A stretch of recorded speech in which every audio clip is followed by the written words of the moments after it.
A couple of weeks ago, I got flown out by a travel agency to create little cinematic movies during a 6-day hike in the Jordanian desert. When I look back at that trip and the little cinematic masterpieces I created, I noticed making these really comes down to 7 key elements.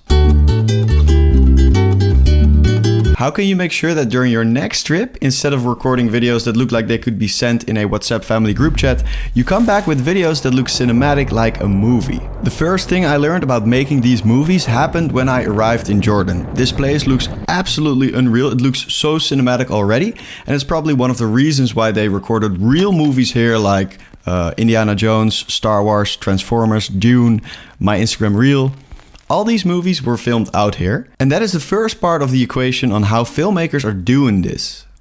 Go to a beautiful location. Going to a beautiful location doesn't mean you need to take a 5-hour flight. I'm pretty sure some of you will say that you live in the ugliest place in your country.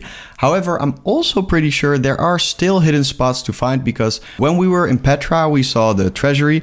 Maybe a bit of an ironic example because Petra is already incredibly beautiful. So where am I going with this? Well, when we arrived there, our local guide told us there was an even better location for viewing this place, which took a 40-minute hike.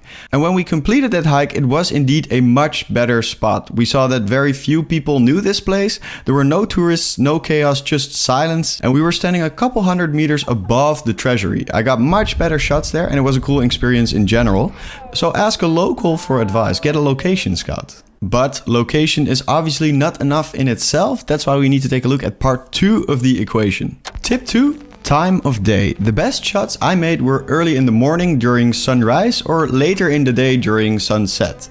The most cinematic looking shots are made during these times because lighting looks better. It gets this warm golden glow. Shadows are less harsh. So if you want to channel your inner filmmaker, know that these times are your focus times. In noon you can go and take a nap, but during these times you need to have that camera in your hand. Also, if you know you want to see some special stuff, try to visit this special stuff during these times too. Good lighting will make it even extra special. This could mean you have to wake up before sunrise, but that could literally be the difference between this and this. Also, I know there's color grading on that second clip, but the entire power grade I used for it is now available for download in the description. By downloading it, you can easily drag and drop it onto your own footage and you will get a beautiful filmic look without having to spend hours and hours on color grading. Early morning also allows you to get shots without other people in it, so remind yourself of what you are as a filmmaker according to biology. Part 3 of the equation, get a great camera. And I'm not only talking about image quality. A better camera will get you a better image. So if you have the money and you want to do it professionally, it's kind of an easy way to get a better image without needing to put in extra effort when you're shooting. However, you can get good practice with smartphones or cheaper cameras, and also social videos are in high demand. So additionally to my FX3, I also brought a DJI Action 4, which can be bought for 200 euros these days. And the company I worked for, they absolutely loved the point of view shots I created with that camera. And I think in most of the reels I created, there was a higher amount of shots recorded on the Action 4 Pro. And that's a 200 euro camera compared to a 5,000 euro camera with lens included. That's crazy. The reason for this is actually quite simple. It's a tiny, very unobtrusive camera that I could carry with me all the time. It was in my pocket all the time. So during the most special moments, I had that camera with me. And when we were doing crazy stuff, I could still record it, and recording it is literally one click of a button. You don't even need to turn the camera on, and that sounds like something not that important, but it's actually such an incredible feature because it has given me so many great extra shots. So remember, a great camera is not only the camera that shoots the highest image quality. I'll link a couple of great cameras below. Part 4, color grade.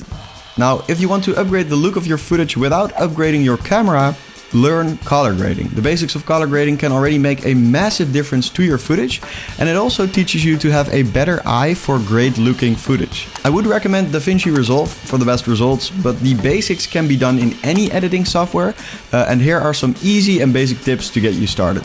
Make sure to shoot in the highest quality possible, preferably 4K 10-bit, and then fix your exposure, fix your white balance, add a bit of contrast, and add a creative LUT. Once again, I'll link the LUT I use for all of my projects in the description below. It allows you to transform your footage from this into this by simply dragging it onto your footage. These basic things already make a massive difference to your footage. Obviously, you can spend hours and hours in DaVinci Resolve, but I also realized that sometimes you don't have hours and hours and you simply need to deliver. Okay, so our videos are getting better and better. Let's take a look at part 5 of the equation. During my trip, I noticed a certain type of shot that I could always rely on.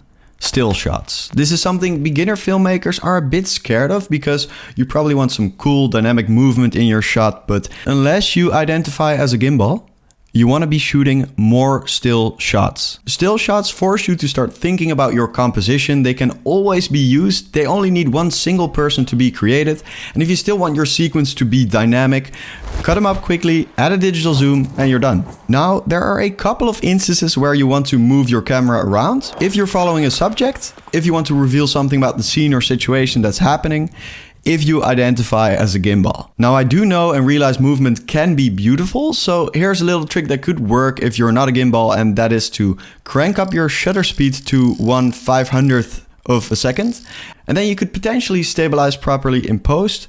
Success not always guaranteed though. Part 6, we are almost cinematic. So after the trip, I came back with almost 4 hours of footage shot on my FX3 and I made a spot. A spot is where you sort the shot footage into usable segments, and I ended up having 30 minutes of shots that I thought were usable.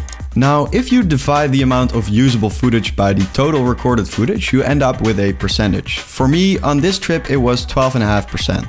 That percentage is proof that you want to be shooting a lot more than you end up using. There have been many cases where I wasn't really sure if I was shooting a great image, but when I looked at the footage on my MacBook, I was very happy I did. So, shoot more than you think you need, even if you're not sure if the footage looks good. We are making movies now because the last part, part 7, ties in with part 6. Always be ready and expect the unexpected. There were many shots at the end of the day where we almost arrived at camp, and in my mind I went into this mode of thinking end of hike equals end of filming, but that's not how things work. How it did work was end of hike equals here are some insanely majestic horses with beautiful sunlight. Here are some fascinating Arabian camels. Here are some beautiful Jordanian rocks with the most insane sunset. Here's a cat that looks spectacular. And a real practical tip for this, the one thing that really helped me to always be ready, is this tiny item, a camera backpack strap.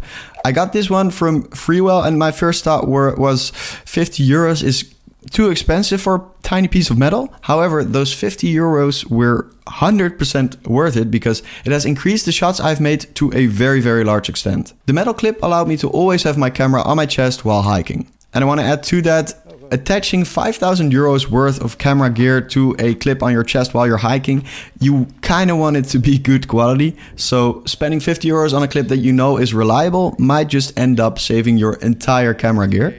It also gives you extra peace of mind when you're walking. Please let me know if you have some tips that I didn't cover that massively improved your travel shots. I'll try to make a pinned comment list, and feel free to check out some other videos on this channel that can help you make good looking videos that perform. Also feel free to check out the LUT and Power Grade. I have worked on it for a long time and I finally released it, so I'm really excited to see what you can create with that.